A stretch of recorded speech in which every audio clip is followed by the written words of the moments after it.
Tsalagi Creation Story, Cherokee.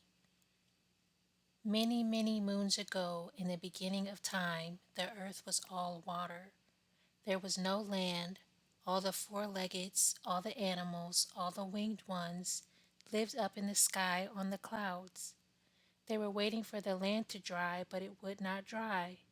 They would send one animal, but he would come back unable to find dry land. The animals would regularly check the water below. Finally, after a dog had looked and reported back that it was still wet, they sent the water beetle.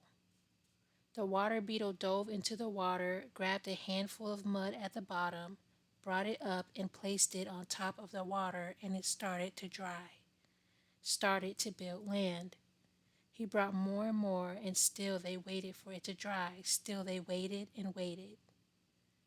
Finally, they sent Grandfather Buzzard, the mighty buzzard, down, and the land was almost dry.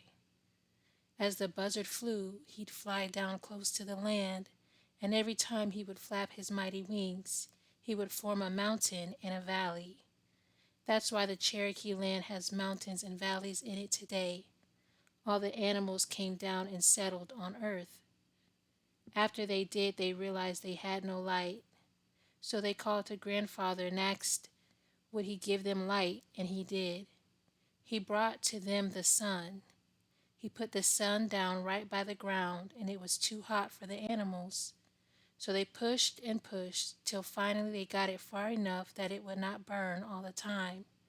But it was still so hot that the crawfish was baked.